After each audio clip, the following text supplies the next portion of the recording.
Hola, magistrada, muchas gracias por aceptar la invitación. Muchas gracias a usted, Gloria. Usted es la presidenta de la Justicia Especial para la Paz, un sistema de justicia atípico, inédito en el mundo. La comunidad internacional tiene los ojos encima y tiene mucha expectativa de que funcione para poderlo replicar en otros países. Sin embargo, en el país genera muchas dudas, genera mucha desconfianza, genera miedo. ¿Por qué cree usted que hay esa diferencia? Usted lo acaba de decir, o sea, al ser un modelo de justicia transicional inédito en el mundo, y aclaro una cosa, no hay fórmula en materia de justicia transicional, es cada sociedad, es cada país el que diseña sus propias fórmulas, sus propios modelos, atendiendo la caracterización de su conflicto, atendiendo las características de su población, sus costumbres, su modelo de justicia, su sistema político y demás. Entonces no hay fórmula preestablecida. Pero usted lo ha dicho bien, este es un modelo que llama muchísimo la atención porque es un modelo producto de una negociación entre un Estado, un gobierno concretamente, que acude a un modelo de justicia transicional y una guerrilla que acepta sentarse a negociar ese modelo de justicia transicional. Eso hay que entenderlo. Y de allí sale ¿qué? El denominado Acuerdo Final para la Paz. Un acuerdo que tiene que tramitarse, tiene que diseñarse a lo largo de varios años, no tantos como ha durado la guerra, lo suficientes para llegar a unos acuerdos básicos que permitan impulsar ese modelo. Los opositores del acuerdo de paz siempre hablan de que sin justicia no hay paz. La única justicia que entienden, y ha calado mucho entre la gente, es la justicia punitiva.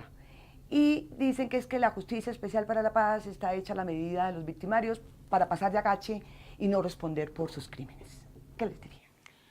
No, precisamente lo que ha querido el país, o al menos la mayoría del país, ha querido darse una oportunidad a través de un modelo de justicia transicional que es aceptado, que es admitido internacionalmente y que ha tenido espacios en otros países que han tenido que vivir conflictos intensos, conflictos dolorosos, guerras internas, nunca tan largas ni cruentas como la que ha vivido Colombia a lo largo de 50 y pico de años. Pero lo que se busca es precisamente por vía de negociación terminar, cerrar ese conflicto. O sea, el tema va más allá de administrar justicia. Esa justicia a la que usted alude, justicia ordinaria, justicia retributiva, de hecho no ha podido contribuir de manera significativa a la terminación del conflicto. Uno de los grandes problemas del país es la impunidad, por ejemplo. Entonces se acude a este tipo de diseños, de modelos, en los cuales se tiene que impartir justicia porque así lo exigen y lo reclaman las víctimas, porque así lo exige una sociedad como la colombiana, porque así lo exige una comunidad internacional en la cual está inmersa nuestro país y a la cual se debe con una serie de obligaciones. Pero se diseña a partir de la premisa, en este caso, por ejemplo, de administrar justicia restaurativa, la que repone, la que recompone, la que restaura. Y esto supone un componente de justicia, que en este caso está a cargo de la Jurisdicción Especial para la Paz, pero ese componente a su vez está complementado por otros, por ejemplo la Comisión de Esclarecimiento o Comisión de la Verdad, como la Unidad de Búsqueda de Personas Dadas por Desaparecidas y el propio sistema de reparación que funciona y que ha venido funcionando en el Estado. Estos componentes todos deben articularse y trabajar armónicamente de manera tal que brinden reparación integral para las víctimas, que brinden reparación para la sociedad, pero sobre todo, Gloria, y yo subrayo este punto, que pueda construir las bases de lo que se denomina garantías de no repetición, es decir, que no se repitan los hechos y que no se repitan las causas que originan los hechos que han conformado un conflicto como el que ha vivido Colombia. No es una justicia punitiva, es una justicia restaurativa.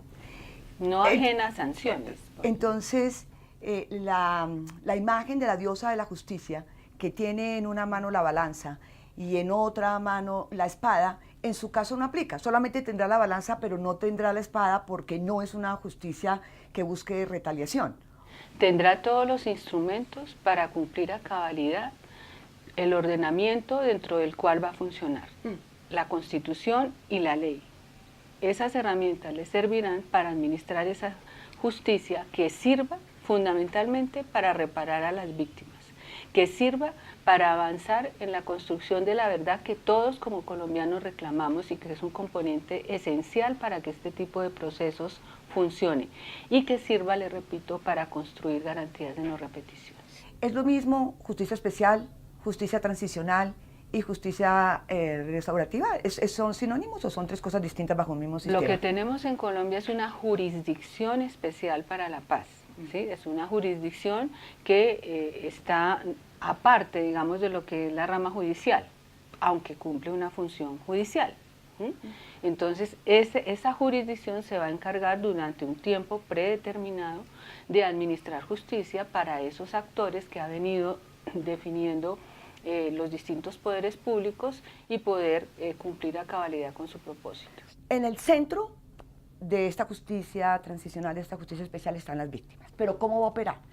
El tribunal va a tener pequeños tribunales en los territorios donde las víctimas van y cuentan la verdad, las víctimas vienen a Bogotá. ¿Cómo va a ser ese mecanismo? No, hasta ahora lo que está definido es que la jurisdicción está compuesta por un tribunal que a su vez está dividido en 5 secciones y que es el órgano, digamos, superior, y por 3 salas. Una sala de reconocimiento de verdad y de responsabilidad, una sala de amnistías y una sala de definición de situaciones jurídicas. Si yo quisiera explicarlo de manera muy simple, pudiera decirle lo siguiente, y es, al tribunal las personas o los sujetos que sean de competencia de la jurisdicción entran o voluntariamente, ellos mismos se presentan, se postulan, eso les va a acarrear un tratamiento específico que seguramente, si se cumplen todos los presupuestos, culminará con una serie de beneficios o penas alternativas que denominamos propias del sistema. También pueden entrar por convocatoria de la propia JEP y hacer un reconocimiento no inmediato o más tardío. Y habrá otros que no entrarán por voluntad propia, pero que serán llamados por la jurisdicción, procesados por la jurisdicción, y para estos hay 3 tipos de sanciones o de penas diferentes. Ya los detalles más específicos serán producto, le repito, del reglamento que nosotros mismos definamos una vez estemos ya totalmente constituidos. A la Comisión de la Verdad van las víctimas. Tenía la idea de que a la Justicia Especial para la Paz solo iban los victimarios, solo iban a confesar los paramilitares o los exguerrilleros o los militares, iban y contaban allá su verdad. Entonces usted va a escuchar a víctimas y a victimarios. Y lo mismo en la Comisión de la Verdad, víctimas y victimarios. Sí, el epicentro de estos modelos siempre serán las víctimas. Y en el caso de la JEP, esas víctimas esperan y deben esperar que se administre debida justicia. Ya los espacios de actuación de las víctimas tendrán que ser definidos en sus condiciones, en sus tiempos, en sus características, le repito, por el propio reglamento de la JEP, que se construye, valga decirlo, a partir de los actos legislativos que se han venido incorporando a la Constitución, de las decisiones de la Corte Constitucional que orientan la aplicación y la incorporación de esos actos legislativos, y muy próximamente del proyecto de ley estatutaria cuando, una vez revisado por la Corte Constitucional, se vuelva ley. Las víctimas que van a la Comisión de la Verdad, que ya sabemos su verdad no tiene un efecto jurídico, pueden ir también a contar esa misma verdad al Tribunal de Paz para tener efectos jurídicos. Aquí y allá, cuentan verdad aquí y verdad allá. Lo que pasa es que quien acuda a la comisión de esclarecimiento, ese es un espacio no judicial, ¿sí? Y los testimonios que allí se rindan o que se acopien por parte de esa comisión no podrán ser utilizados en el ámbito judicial, ¿sí?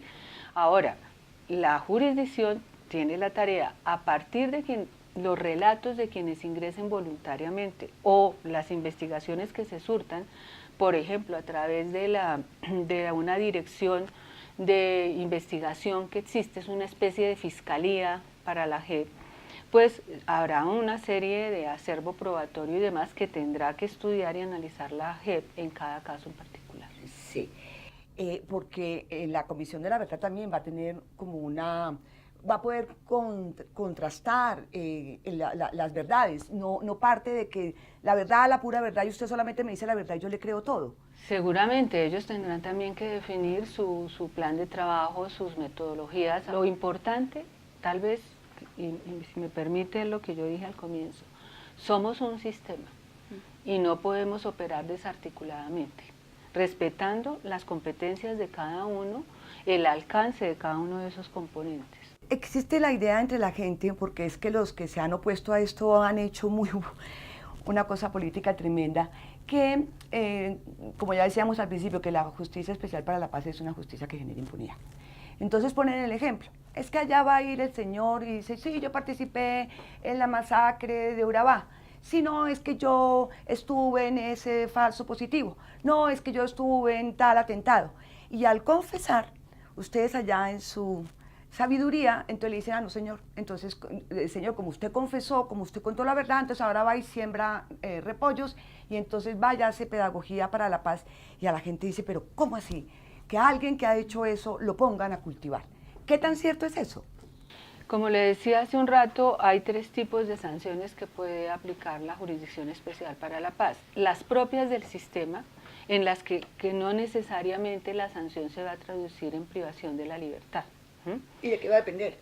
Eso va a depender primero de lo que se defina en las reglas de procedimiento, que como le digo, aún no están elaboradas, deberemos elaborarnos, pasarlas al presidente, el presidente al Congreso y se expedirá la ley.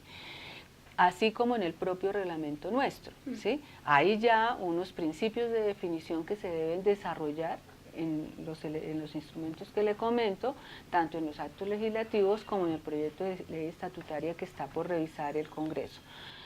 Son tres castigos, está sí, uno, el otro. El otro es el de las propias del sistema, las alternativas que pueden considerar privación de la libertad también. En las primeras también pueden considerarse la privación de la libertad, pero no necesariamente, es lo que quiero decir. En la segunda ya hay privación de la libertad en rangos que yo entiendo que a mucha gente le pueden parecer pocos por las dimensiones del tema, pero por eso estamos hablando de justicia transicional. Si una persona, además de cumplir una sanción privativa de la libertad, por ejemplo, entre 5 y 8 años, nosotros solo nos vamos a ocupar de delitos de lesa humanidad y crímenes de guerra, valga decir, delitos supremamente graves. ¿Sí? Sí. Esa persona no puede agotar su contribución a la privación de la libertad que se le imponga, por ejemplo, 7 años. No, tiene que aportar a la verdad. Sí. Eso es muy importante, porque si usted conoce, y supongo que sí, o ha tenido aproximación con las víctimas, por ejemplo, muchísimas de ellas, yo llevo en esto más o menos 30 años, muchísimas de esas víctimas dicen, yo quiero saber qué pasó. A mí la verdad, que encierren o no encierren a X o Y persona, no me afecta, ¿sí? Lo que quiero saber, por ejemplo, es dónde están los restos de mi hijo. Entonces, esa persona, que a lo mejor quede privada de la libertad por X tiempo, también tendrá que aportar a la verdad, eso es muy importante, y también tendrá que contribuir de manera efectiva a la reparación de las víctimas. Ese es un punto importante, porque en el proceso con los paramilitares, hablando de la reparación económica, pues entonces resolvieron entregar un apartamento embargado, una moto dañada, un carro, una cosa que no aparecía en la propiedad, o sea que el fondo realmente para reparar económicamente a las víctimas fue irrisorio. ¿Cómo va a ser la Justicia Especial para la Paz para que efectivamente, además de la verdad, pongan los dólares o la tierra que realmente sirva para reparar? ¿Cómo lo van a controlar? Esto tengo que volver a lo mismo. Nosotros tenemos que definir unas normas de reglamento, unas normas de procedimiento que nos van a orientar. Hay experiencias internacionales valiosas, pero sobre todo hay lecciones aprendidas, unas para repetir y otras para no repetir definitivamente en Justicia y Paz, por ejemplo. Por ejemplo, que fue tal vez la primera iniciativa, la primera aproximación a un modelo de justicia transicional en Colombia, con muchos problemas, con muchos problemas. Yo tuve que vivir eso desde el comienzo como procuradora delegada para derechos humanos en ese entonces. Tuve que ver la angustia de las víctimas cuando no estaban definidos sus espacios, por ejemplo, en el proceso judicial específicamente, cuando la reparación se diluía un poco en los trámites, en la inexperiencia, en la incapacidad misma del Estado para recibir y administrar bienes. De eso tenemos que aprender y de eso estamos utilizando, le repito, lecciones unas para no repetir definitivamente y otras que pueden ser valiosas a la hora de diseñar las normas de procedimiento. Que es y de muy importante, es que incluso para la comunidad internacional es importante todo lo que haya servido para poderlo replicar. Sí. ¿Y qué vale la pena repetir? Por de ejemplo, lo que usted vivió, ¿qué funcionó en ese caso? Para mí lo más valioso de ese caso, y tuve oportunidad de expresarlo en la entrevista con el comité de selección, es el aprendizaje en el que se vieron inmersas las propias víctimas, en cómo ellas vieron la necesidad, con el apoyo de organizaciones, de algunas entidades del Estado, de la comunidad internacional, se vieron obligadas y necesitadas de empoderarse, de organizarse, para reclamar esos espacios. Yo creo que ahí hay un aprendizaje enorme que tiene que ser muy bien utilizado, por ejemplo, para construir espacios que permitan la participación efectiva y oportuna de las víctimas y sobre todo eficaz de las víctimas en este modelo. Sí. ¿A uno les parece que es una eternidad 10 años? Y más todavía más eternidad 15 años. ¿Usted le parece que eso es un tiempo prudencial? Con tantos años de guerra. Si usted revisa los modelos de otros países, aclarando lo que aclaramos usted y yo desde el comienzo, y es que este es un modelo diferente como lo será cualquier modelo de justicia transicional, se va a dar cuenta que no es un tiempo muy largo para un conflicto de más de 50 años, ¿cierto? Con unas características de crueldad bien importantes, que esperamos que no se repitan en el país. El Tribunal de la Yugoslavia, por ejemplo, cumplió recientemente 20 años y está apenas cerrando su actuación, con 100 y pico de decisiones proferidas, por ejemplo. El universo nuestro es totalmente diferente, las características de este conflicto colombiano son totalmente diferentes. Yo creería que 10 años no son un tiempo excesivo, y lo que también le puedo decir con plena convicción y compromiso es que nosotros, ya seleccionados, ya elegidos, muy próximamente ojalá todos posesionados, asumimos el compromiso, ojalá, de cumplir nuestras tareas al menos en los 10 años.